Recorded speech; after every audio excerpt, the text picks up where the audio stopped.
Hello everyone, welcome to Shreyas Knowledge Corner. आज हम पढ़ेंगे क्लास 9 का जो काव्य खंड है साख्या एवं शब्द। ये जो कविता है वो कबीरदास की रचना की गई है। कबीरदास जी के जन्म 1398 को काशी में हुआ था और उनका देहांत 1508 के आसपास ऐसे हुआ है। वो बहुत सारी रचनाएं भक्तिकालीन निर्गुण के वो एक संत थे। उनका सारे भक्ति के ऊपर आधारित है। तो चलिए पढ़ते हैं साखियाँ। मान सरोवर सुभर जल, हंसा केल कराहे, मुक्ता फल मुक्ता चुगई, अब उड़ी न अनंत न जाहे। इस पंक्ति का भावार्थ है, कबीर जी ने कहते हैं कि व्यक्ति की तुलना हंसों से करते हुए कहा है कि जिस तरह हंस मान सरोवर में खेलते हैं और मोती चुगते हैं, वे उसे छोड़कर कहीं नहीं जाना चाहते, उसी तरह मनुष्य भी जीवन के मायाजाल में बन जाता है और उससे सच्चाई समझने लगता है। तो उसका दूसरा पंक्ति है, प्रेमी ढूंढत में फिरई, प्रेमी मिले न कोई, प्रेमी को प्रेमी मिले, सब विष अमृत होई। इस पंक्ति का भावार्थ है, कबीर कहते हैं कि प्रेमी यानी ईश्वर को ढूंढना बहुत मुश्किल है। वे उसे ढूंढते फिरते रहे परंतु वह उन्हें मिल नहीं रहा है। प्रेमी रूपी ईश्वर मिल जाने पर उनका सारा विष या कष्ट अमृत यानी सुख में बदल जाएगा। तो तीसरा स्टांजा है, हस्ती चढ़िए ज्ञान कऊ, सहज दुलिचा डारी, स्वान रूप संसार है, भूकत देश झक मारी। इस पंक्ति में कबीर कहते हैं कि व्यक्ति को ज्ञान रूपी हाथी की सवारी करनी चाहिए और सहज साधन रूपी गलीचा बिछाना चाहिए। संसार की तुलना कुत्तों से की गई है जो आपके ऊपर भौंकते रहेंगे, जिससे अनदेखा कर चलते रहना चाहिए। एक दिन वे स्वयं ही झक मार कर चुप हो जाएंगे। तो नेक्स्ट पंक्ति है, फोर्थ पंक्ति है, पखा पखी के कारणे सब जग रहा भूलना, निरपख होय के हरि भजई, सोई संत सुजाना। इस पंक्ति का भावार्थ है, पक्ष विपक्ष के कारण सारा संसार आपस में लड़ रहा है और भूल भुलैया में पड़कर प्रभु को भूल गया है। जो व्यक्ति इन सब झंझटों में पड़े बिना ही निष्पक्ष होकर प्रभु की भजन में लगा है, वही सही अर्थ में मनुष्य है। तो इसका फिफ्थ स्टैंजा है, हिंदू मुआ राम कही, मुसलमान खुदाई, कहे कबीर सो जीवता, दुहु के निकट न जाए। यहाँ पर कबीर जी ने कहा है कि कबीर कहते हैं कि हिंदू राम राम का भजन और मुसलमान खुदा खुदा कहते मर जाते हैं, उन्हें कोई हासिल नहीं कर सकता। असल में वह व्यक्ति जो जीवन के समान है, जो इन दोनों ही बातों से अपने आप को अलग रखता है। तो इसका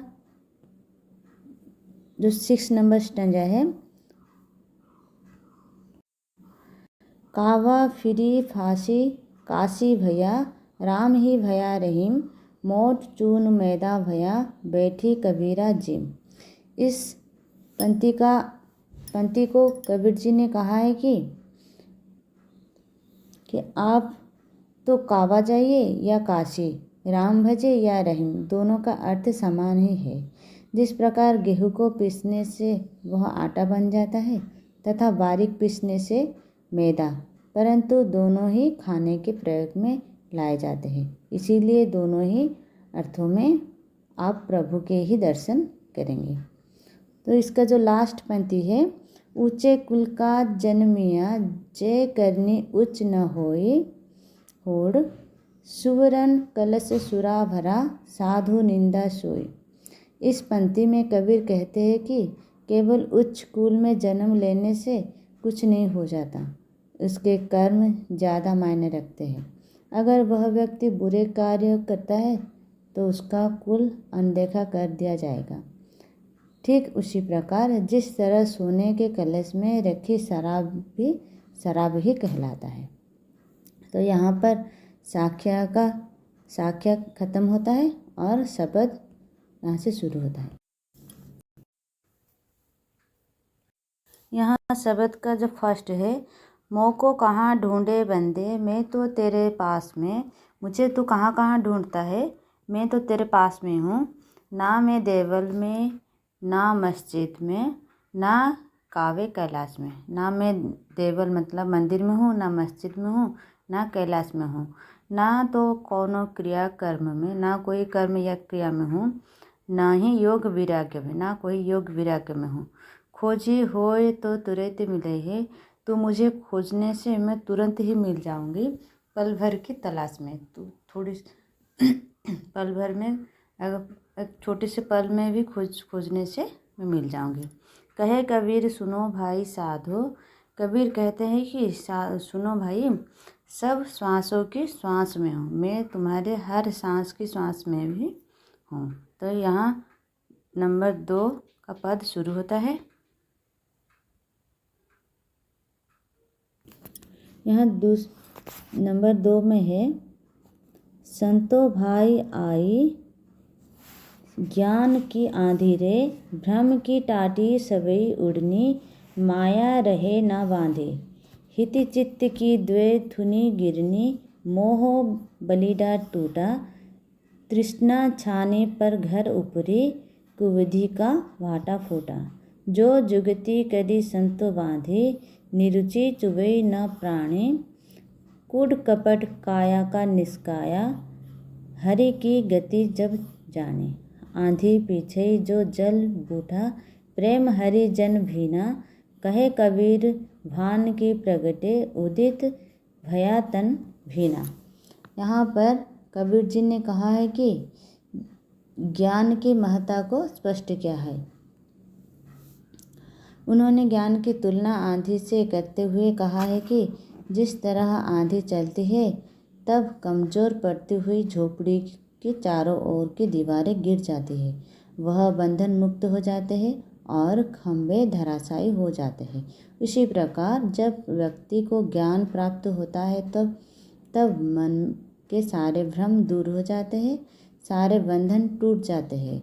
छत को गिरने से रोकने वाला लकड़ी का टुकड़ा जो खंभे को जोड़ता है वो भी टूट जाता है और छत गिर जाती है और रखा सामान नष्ट हो जाता है। उसी प्रकार ज्ञान प्राप्त होने पर व्यक्ति स्वार्थ रहित हो जाता है, उसका मोह भंग हो जाता है, जिससे उसके अंदर का लालच मिट जाता है और मन का समस्त विकार नष्ट हो जाते हैं।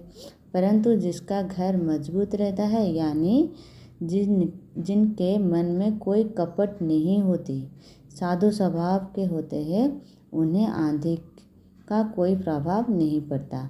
आंधी के बाद वर्षा से सारी चीज़ें धुल जाती है। उसी तरह ज्ञान प्राप्ति के बाद मन निर्मल हो जाता है, व्यक्ति ईश्वर के भजन में लीन हो जाते हैं।